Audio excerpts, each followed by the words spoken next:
नमस्कार, knocking-news.com में आपका स्वागत है। मैं हूं गिरिजेश वशिष्ठ। आप अखबार में पढ़ते होंगे कि एक आईफोन के लिए कहीं किसी ने किसी की हत्या कर दी, किसी ने किसी को लूट लिया, कभी कभी मजाक में और कभी कभी गंभीरता से ये खबरें भी देखने को आती हैं कि किसी व्यक्ति ने अपनी किडनी बेच दी। लेकिन क्या आईफोन सचमुच इतना अच्छा, महान और सर्वश्रेष्ठ उपकरण है कि उसके लिए सब कुछ किया जाए? सिर्फ एक स्टेटस सिंबल है या सचमुच उसमें कुछ सब्सटेंस है? आज इसको समझने की कोशिश करेंगे और ये भी जानेंगे कि जिस आईफोन को आप बहुत महान डिवाइस समझते हैं, उसके बीच बीच में ऐसे खेल सामने आते रहते हैं कि आपका दिल खट्टा हो जाएगा।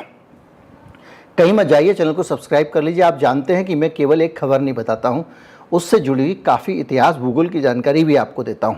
मैं अभी आया।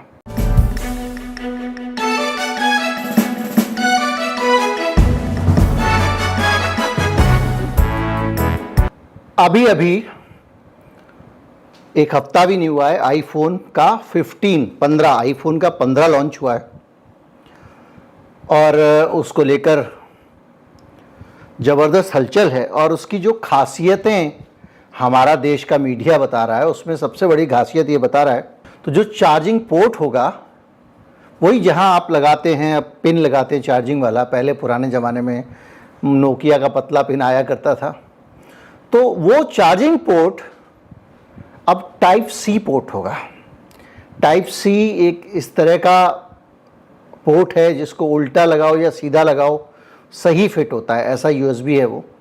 और उसमें काफ़ी ज़्यादा वोल्टेज और काफ़ी ज़्यादा डाटा ट्रेवल कर सकता है, क्योंकि ये जो यूएसबी है इसमें डेवलपमेंट होते रहते हैं और उसमें नए नए आधुनिक तरह के, अधिक क्षमता वाले इस तरह के आने लगते हैं, इंटरफेस आते हैं, और जिसमें टाइप सी जो है वो सबसे एडवांस माना जा रहा है। इतिहास में जाएंगे तो काला यूएसबी होता है, एक नीला यूएसबी होता है, एक फास्ट यूएसबी होता है, बहुत सारे होते हैं। फिर उसके बाद एक माइक्रो यूएसबी आया था जो पहले मोबाइल में होता था। अब टाइप सी आ गया है और अब पूरी दुनिया में टाइप सी चल रहा है। और एप्पल में टाइप सी है, ये एप्पल के 15 की खासियत है, ये कह के मीडिया ने छापा है। लेकिन एप्पल में टाइप सी होना क्या एप्पल की महानता है या एप्पल की कमी है, या एप्पल के एक और कारनामे का सबूत है? इस पे हम थोड़ी देर से बात करेंगे। पहले एक ताज़ा खबर समझ लेते हैं, और खबर यह है कि फ्रांस ने आईफोन 12 पर रोक लगा दी है।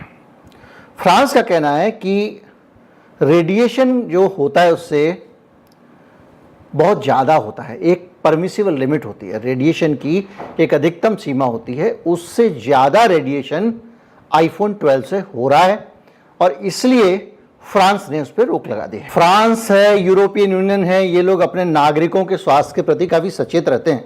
लेकिन एक प्रश्न ये भी है कि जब आईफोन 15 आ गया, आईफोन 12 करीब करीब बाहर होने वाला है, तब उसके रेडिएशन की बातें क्यों उठाई जा रही हैं? 3-3.5 साल तो हो ही गए हैं और जितना सेहत का सत्यानाश करना होगा फ्रांस के लोगों की, ये कर चुका होगा। लेकिन बड़ी बात यह है कि एप्पल जो है वो किस बेशर्मी से इसको हैंडल कर रहा है, ये इसमें आपको हम समझेंगे। उसने क्या किया कि जब ये खबर आई तो लोग पूछ रहे हैं, भाई ये बताइए क्या है, कैसे है? तो उसने अपने स्टाफ को जो ब्रीफ किया उसमें ये निचोड़ था कि आप पर्दा डालो उसके ऊपर। कैसे पर्दा डालो? तो जो ब्लूमबर्ग ने रिपोर्ट किया उसके हिसाब से कि स्टाफ से कहा कि एक भी इंफॉर्मेशन और कमेंट आप अपनी तरफ से ग्राहक को नहीं दोगे, खास तौर पे रेडिएशन के बारे में कि इसका रेडिएशन ज़्यादा या कम। ये भी कहा गया कि अगर कोई कस्टमर आता है और पूछताछ करता है तो उनको कहना कि हमारे पास ऐसी कोई जानकारी नहीं है रेडिएशन क्लेम को जुड़ी हुई जो हम आपको बता सकें।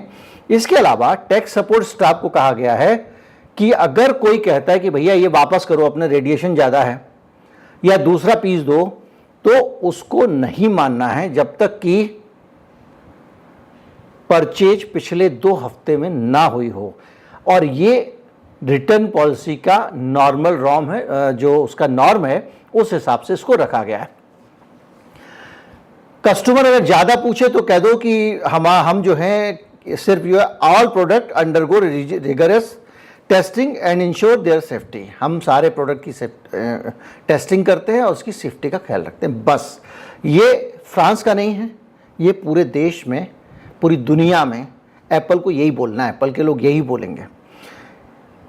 फ्रांस की सरकार ने इस बारे में एक अल्टीमेटम भी दे दिया है और ये कहा है कि आईफोन 12 की बिक्री तुरंत बंद कर दीजिए, क्योंकि इसमें इलेक्ट्रोमैग्नेटिक रेडिएशन काफ़ी ज़्यादा है। भाई अगर रेडिएशन की बात करें तो रेडिएशन को साजिश के तौर पर भी कई जगहों पर, कई देशों में फैलाया जा सकता है, इस बात से इनकार नहीं किया जा सकता।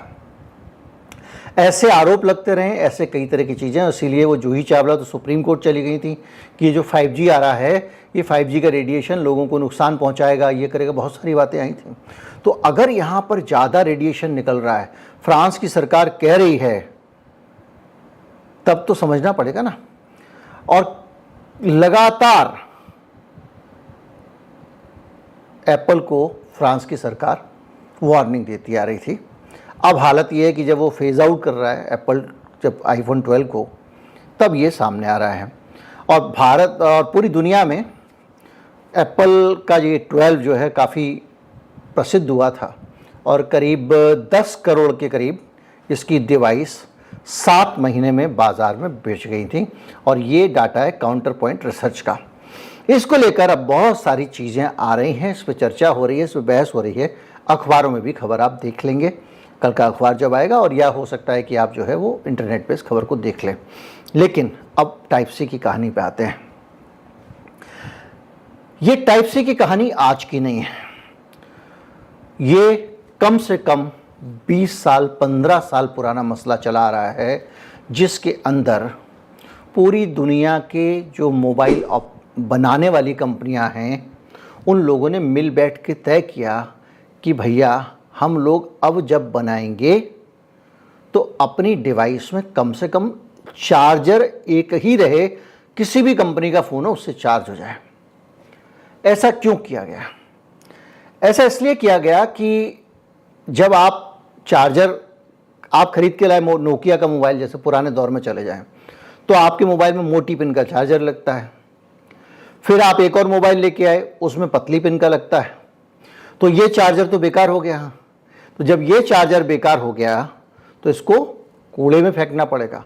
तो पूरी दुनिया में इलेक्ट्रॉनिक कचरा बढ़ता जा रहा है, क्योंकि इसको, ये जो चार्जर है, इसको कूड़े में फेंकना नहीं, इसको डिस्पोज ऑफ करना, इसको वापस कुदरत को नुकसान पहुंचाए बगैर प्रोसेस करना टेढ़ा काम है। तो ये हुआ कि भैया दुनिया भर के सारे मोबाइलों के अंदर एक जैसा पोर्ट लगा दो, एक का चार्जर दूसरे में लगना चाहिए ताकि दिक्कत ना हो। पहले माइक्रो यूएसबी को इसके तौर पर स्वीकार किया गया, एप्पल विरोध करता रहा। एप्पल ने इसको लेकर बड़े सारे ड्रामे किए। हालत यह है कि यूरोपियन यूनियन ने जब इसके लिए अनिवार्य कर दिया इसको, तो एप्पल ने कहा कि ऐसा कदम उठाने से बहुत नुकसान हो जाएगा, अगर आपने ऐसा किया तो बहुत नुकसान हो जाएगा, अनप्रेसिडेंटेड लॉसेज होंगे, ये होगा, लोगों को नुकसान होगा, बहुत सारा इलेक्ट्रॉनिक कचरा फैलेगा। ये कहकर एप्पल ने विरोध किया यूरोपियन यूनियन का। 2020 में विरोध किया। उससे पहले से ये मसला चला आ रहा है। मसला इतना पुराना है कि आप, ये 2011 की एक खबर है और उसमें लिखा हुआ है कि यूनिफॉर्म सेलफोन चार्जर होगा इस साल के अंत तक। 2011 के अंत तक होना था, आज 2023 आ गया, लेकिन एप्पल जैसे जो अड़ियल कंपनियां थीं वो इसको काम करने को तैयार नहीं थीं। उन्होंने अपना चार्जर बदलने को तैयार नहीं थे और उनका जो अभी भी आता है वो वही आता है। पहली बार आईफोन 15 में जब उनके ऊपर दबाव बना, बहुत सारे दुनिया के, भारत भी उसमें शामिल है, उन्होंने कहा कि अब हिंदुस्तान में कोई भी मोबाइल फ़ोन बनेगा तो उसमें टाइप सी चार्जर लगेगा। एप्पल भारत में बन रहा है, यूरोपियन यूनियन का दबाव है, तब जाके 2011 से लेके तमाम सारी चीज़ें आई। 18 में भी आया कि हर डिवाइस में जो है टाइप सी चार्जर होगा, ये होगा, लेकिन एप्पल मानने को तैयार नहीं था।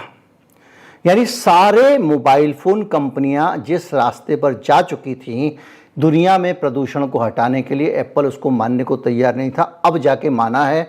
और बलिहारी महान मीडिया की कि 2000 जब ये एप्पल 15 आ रहा है तो सबसे ज़्यादा चर्चा मीडिया इसी बात पे कर रहा है कि उसमें टाइप सी चार्जर है, जैसे कि उसमें कोई महान चीज़ उन्होंने ऐड कर दी हो। ये तो 2011 में उसको लगा देना चाहिए था, जिसको वो आज तक घसीटता आ रहा है।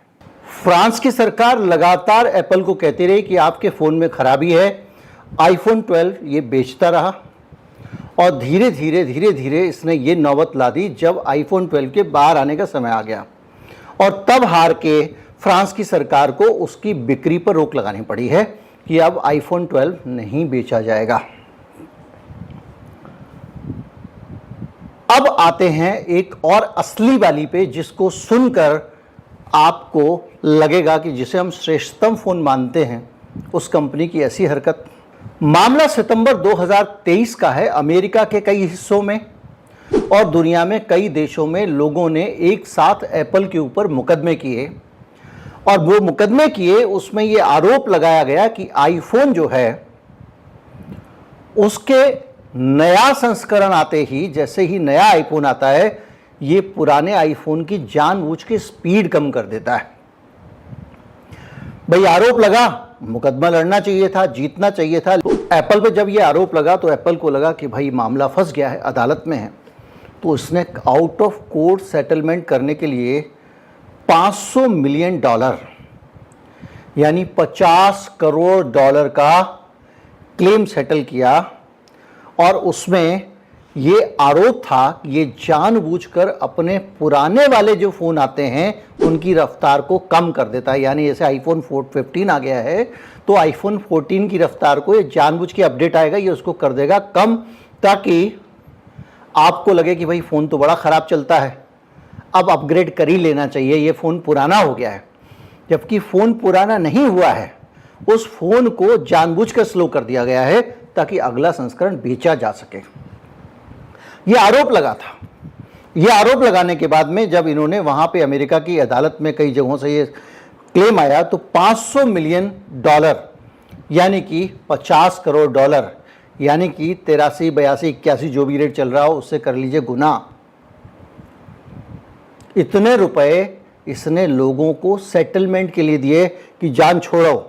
और उसमें $25 प्रति आईफोन कंपनसेशन देने का फैसला किया गया। हर आईफोन पे $25 का कंपनसेशन। लोगों ने कहा कि जो पेमेंट है वो बहुत कम है और लंबे समय बाद इसको चुकाया जा रहा है, तो ये कोई अच्छी बात नहीं है। लेकिन इसके ज़रिए आपको ये समझने में मदद ज़रूर मिलती है कि जिसको लेकर, जिसके लिए आप किडनी बेचने को तैयार हो, उसकी अपनी किडनी किसी काम की नहीं है। वो किस तरह का बेईमान एक व्यापारी है जो लोगों के सेहत से खिलवाड़ कर रहा है, पर्यावरण से खिलवाड़ कर रहा है और लोगों को ठग भी रहा है। सेहत से खिलवाड़ ऐसे कर रहा है कि जब रेडिएशन ज़्यादा है, फ्रांस की सरकार कहती है कि रेडिएशन ज़्यादा है, वो टालता रहता है। पर्यावरण से खिलवाड़ ऐसे कर रहा है कि जब पूरी दुनिया में ये तय किया जा रहा है कि सब फ़ोन में एक ही तरह का चार्जर लगेगा और आपका जो चार्जर है वो अब आपको फ़ोन के साथ खरीदने की ज़रूरत नहीं होनी चाहिए। अगर आपके पास एक पुराना चार्जर कोई भी USB-C टाइप का लगा हुआ है, उसको लगाइए, अपना फ़ोन चार्ज कीजिए। लेकिन ये कंपनियां अलग अलग तरीके से फास्ट चार्जिंग के नाम पे, इसके नाम पे मक्कारियाँ कर रही हैं। और एप्पल तो वो अपना जो पुराना वाला था उसको बदलने को तैयार ही नहीं था और वो चाहता था कि टाइप सी ना लगाया जाए। उसको मेरे ख्याल से फायर वायर पोर्ट कहते हैं, क्या कहते हैं, मुझे इस वक्त ठीक से याद नहीं आ रहा है। लेकिन और इसके बाद में तीसरा तो बहुत ही बड़ी बेईमानी है कि आप नया प्रोडक्ट आए, उसके बाद पुराने प्रोडक्ट में अपडेट डाल के उसको स्लो कर दो ताकि नया माल बिके। ये तो ठगी है और इसको आपने स्वीकार किया क्योंकि आपने जुर्माना दिया, आउट ऑफ कोर्ट सेटलमेंट किया, गलती मानी। और 113 मिलियन जो है वो उसने एक और मामले में किया अलग अलग जगहों पे दुनिया में। और अभी भी कुछ लोग जो यूट्यूब पे बनाते हैं ना वीडियो तकनीकी टाइप को, ये बताते हैं कि अगर आप अपने एप्पल आईफोन की लोकेशन बदल लोगे और उन देशों की बना दोगे जहां एप्पल के ऊपर जुर्माना लग चुका है, तो वो डर के मारे वहां की स्पीड अप कम नहीं करता है, तो फ़ोन आपका अच्छा चलेगा। और अगर आपने भारत की अगर लगाई लोकेशन, तो आपका फ़ोन स्लो चलेगा, क्योंकि एप्पल उसको जानबूझ के स्लो कर रहा है। ये कुछ लोग सिखाते हैं, मुझे नहीं पता कि वो कितना लॉजिकल है कितना नहीं है, लेकिन बहुत सारे लोग यूट्यूब पे और दूसरी जगहों पे इस तरह के वीडियो बनाते हैं। बहरहाल निचोड़ ये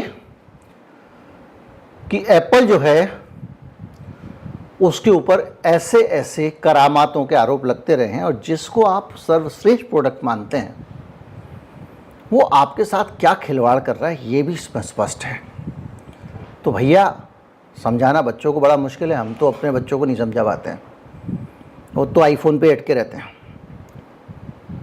और मैं आपको भी नहीं कह रहा हूँ कि आप कौन सा खरीदो, ये आपकी चॉइस है, लेकिन ऐसी चीज़ों के कारण मुझे ये ज़रूर लगता है कि यार क्या इतना सचमुच इतना महान है ये कि इसके लिए लोग परेशान हो, जो इस तरह का कपटी व्यवहार कर रहा है। जो भी है, बहरहाल फ्रांस में अभी आईफोन 12 नहीं बिक पाएगा, क्योंकि उसका रेडिएशन बहुत ज़्यादा था। इसकी जांच होनी चाहिए, ये भी पता चलना चाहिए कि रेडिएशन इतना बढ़ाया क्यों गया था, उसके पीछे नीयत क्या थी, नीयत ठीक ही थी, कुछ गड़बड़ तो नहीं थी। जो भी है, उम्मीद करता हूँ वीडियो आपको अच्छा लगा होगा। अच्छा लगा हो तो ज़्यादा से ज़्यादा लोगों तक पहुँचाएँ, चैनल को सब्सक्राइब कर लें। नमस्कार, जय हिंद।